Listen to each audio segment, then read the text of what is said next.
అక్రమ నిర్మాణాలు ఏవైనా కానీ వాటిని కూల్చాలా వద్దా? ప్రస్తుతం సోషల్ మీడియాలో ఈ ప్రశ్న తిరుగుతుంది. రేవంత్ రెడ్డి నాయకత్వంలోని కాంగ్రెస్ ప్రభుత్వం ఇటీవల ఏర్పాటు చేసిన హైడ్రా అనే యంత్రాంగం కన్వెన్షన్ నిర్మాణాలు కూల్చిన మీదట ఈ చర్చ మొదలైంది. హైదరాబాద్ పరిసరాల్లో చెరువులు, కుంటల ఆక్రమణల సంగతి తేల్చడం కోసమే ఐపీఎస్ అధికారి రంగనాథ్ నేతృత్వంలో ఈ హైడ్రాను రూపొందించారు. దీనికి ముందు అక్కడక్కడ కొన్ని కూల్చివేతలు జరిగాయి, కానీ అవి కన్వెన్షన్ తరహా సంచలనానికి దారి తీయలేదు. కాస్త కలవరం సృష్టించాయి అంతే.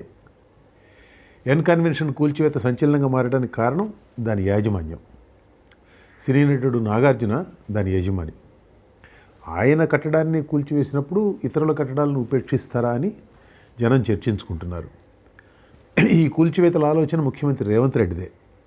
దీని లక్ష్యం పైకి చెబుతున్నదేనా, లోపల వేరే ఆలోచనలు ఉన్నాయా అన్న చర్చ కూడా నడుస్తోంది. ప్రత్యేకంగా ఒకరిని లక్ష్యంగా చేసుకుని ముఖ్యమంత్రి ఈ ఆపరేషన్ తలపెట్టారని అనుకోలేం మనం. ఎందుకంటే ఒకసారి ఇలాంటి తేనె తుట్ట కదిలిస్తే వచ్చే ఒత్తిళ్లు, పర్యవసనాలు తెలియనంతటి అమాయకుడు కాదు ఆయన. ఒకటి మాత్రం చెప్పవచ్చు, కాంగ్రెస్ ప్రభుత్వ పాలన పట్ల తెలంగాణ ప్రజల్లో కాస్తంత అసహనం తరహా భావన పాదుకుంటున్న తరుణంలో ఈ హైడ్రా ఆపరేషన్ మొదలైంది. వెంటనే ప్రజల చర్చ దారి మారింది. రేవంత్ కోరుకున్నది బహుశా అదేనేమో. ఇవాళ కూల్చివేతలకు వ్యతిరేకంగా ఎవరూ మాట్లాడడం లేదు. నిజానికి ప్రజలు ఈ కార్యక్రమాన్ని స్వాగతిస్తున్నారు.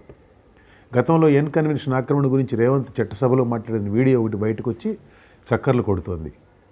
ఈరోజు ఉదయం గండిపేట ప్రాంతంలో 1000 మంది పౌరులు కూల్చివేతలకు అనుకూలంగా ర్యాలీ నిర్వహించారు. వారందరూ కూడా కులీనులే, ఎవరో ప్రోత్సహిస్తే బయటకు వచ్చారనుకోలేం. దీనిని బట్టి మనం లక్ష్యం ఏదైనా కానీ రేవంత్ రెడ్డి తలపెట్టిన పని సగం విజయవంతమైనట్లే అని అనుకోవచ్చు. రాజకీయాలు పక్కన పెడితే ఈ కూల్చివేతలు సమంజసమా అన్న చర్చ కూడా నడుస్తోంది. ఒక మిత్రుడు, ఇన్ని పని దినాల ఫలితాలను కూల్చేయడం ఏమిటి, కావాలంటే ఆ కడ్డాలను మరేదైనా ప్రజోపయోగానికి వినియోగించవచ్చు కదా అని ఫేస్బుక్లో వ్యాఖ్యానించారు.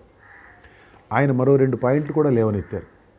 మొదటిది, ఆక్రమణలను క్రమబద్ధీకరించడం ద్వారా వేల కోట్లు సంపాదించే ప్రభుత్వాలకు ఇప్పుడు ఆక్రమణల పేరుతో కూల్చివేతలకు పాల్పడే నైతిక హక్కు ఉందా అన్నది.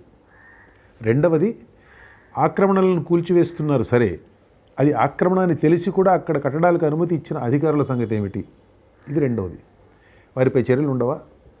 ఈ 2 కూడా ఆలోచించాల్సిన విషయాలే. ఇక్కడ అసలు ఆక్రమణలను క్రమబద్ధీకరించడం నైతికంగా సరైన పనినా అన్న ప్రశ్న మన ముందుకు వస్తుంది. తర్వాత ప్రభుత్వ భూమి ఆక్రమణను, చెరువులు వంటి వనరుల ఆక్రమణను ఒకే ఘటన కట్టవచ్చా అన్న ప్రశ్న వస్తుంది. ఈ మీమాంస సంగతి తేలిస్తే కట్టడాలు కూల్చివేత సరైన పనేనా అన్న ప్రశ్నకు కూడా సమాధానం దొరకవచ్చు. ప్రభుత్వ భూమి అని తెలిసి ఆక్రమించే వారికి క్రమబద్ధీకరణ ద్వారా వెసులుబాటు కల్పించడం ఏమంత మంచి పని కాదు. కానీ ఆ పని చేయకుండా కూల్చివేతలకు పాల్పడితే శిథిలాలు మిగులుతాయి. అయినా సరే కూల్చివేతలకే మొగ్గు చూపితే ఆక్రమణలకు జనం భయపడతారేమో కదా అని ఎవరైనా అనొచ్చు. నిజమే, ఎక్కడో ఒకచోట నిరోధం అనేది, డిటరెంట్ అనేది ఉండాలి కదా. అది కూల్చివేతలే కావచ్చు, బాగా నొప్పి తెలిసేంత పెద్ద స్థాయిలో అపరాధ రుసుము వసూలు చేయడము కావచ్చు, ఆక్రమణల్లో కట్టడాలకు అనుమతులు ఇచ్చిన అధికారులకు గట్టి శిక్ష వేయడము కావచ్చు. నిజానికి ప్రజలకు వేసే శిక్ష కన్నా అధికారులకు వేసే శిక్ష పెద్దదిగా ఉండాలి. జనం తప్పు చేయకూడదు. జనం తప్పు చేయకుండా చూసే బాధ్యత మూసే అధికారి తప్పు చేయకూడదు. ఈ 2 తప్పుల్లో అధికారి చేసే తప్పు పెద్ద తప్పు. కాబట్టి ప్రజలను శిక్షించే కంటే డిటరెంట్ యాక్షన్ కింద అధికారిని గట్టిగా శిక్షించడం కరెక్ట్. ఇది అన్నిటికీ వర్తిస్తుంది. చెరువుల్లో ఆక్రమణలకు వత్తాసు పలికిన తప్పుకు వర్తిస్తుంది. హైడ్రా బృందం ఆక్రమణల్లో కట్టడాలను కూల్చగలదు, కానీ వాటికి అనుమతులు ఇచ్చిన ఉద్యోగుల జోలికి వెళ్ళలేదు. వారికి ఆ అధికార పరిధి లేదు. దీనిపై చర్యకు దారితీయాల్సింది ప్రభుత్వం, అంటే ప్రభుత్వ రాజకీయ నాయకత్వం. అయితే హైడ్రాను ఏర్పాటు చేసిన ప్రభుత్వం ఇంతవరకు ఆ దిశగా ఎలాంటి సంకేతాలు ఇవ్వలేదు. తప్పు చేసిన ఉద్యోగులను వదిలిపెట్టడం ఏ విధంగా చూసినా క్షంతవ్యం కాదు. ఇక ప్రభుత్వ భూములను, చెరువులు వంటి ప్రజా వనరులను ఒకే రకంగా చూడడం సరైన పనేనన్న ప్రశ్న దగ్గరికి వెళదాం. కూల్చివేస్తే మిగిలేది శిథిలాలే అన్న మాట ఇక్కడ కూడా నిజమే సహజంగా. కానీ కూల్చివేయకపోతే ఆ జల వనరుకు జరిగిన నష్టం అలానే మిగులుతుంది కదా. ఆ నష్టాన్ని పూడ్చడమే కదా అసలు లక్ష్యం. కాబట్టి ఇలాంటి సందర్భాల్లో ఉదాసీన వైఖరి తగదు. 2019లో కేరళలో 4 ఆకాశ హర్మ్యాలను కూల్చివేశారు, గుర్తుందా? వాటిని కూల్చివేసే వరకు సుప్రీంకోర్టు ఊరుకోలేదు. పర్యావరణ పరిరక్షణ నిబంధనలకు విరుద్ధంగా ఎలాంటి పని జరిగినా ఊరుకోవడానికి వీల్లేదన్న వైఖరి తీసుకుంది సుప్రీంకోర్టు.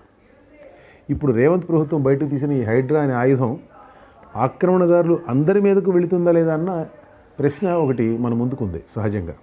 గండిపేట ఎఫ్టీఎల్ పరిధిలోనే అన్ని పార్టీల రాజకీయ నాయకులు, బ్యూరోక్రాట్లు కట్టుకున్న ఫామ్ హౌస్లు బోలెడున్నాయి. వాటి మీదకు బుల్డోజర్లు వెళ్తాయో లేదో చూడాలి. వెళ్ళకపోతే ముఖ్యమంత్రి ఇప్పుడు కాకపోతే తర్వాతైనా కానీ మూల్యం చెల్లించాల్సి వస్తుంది.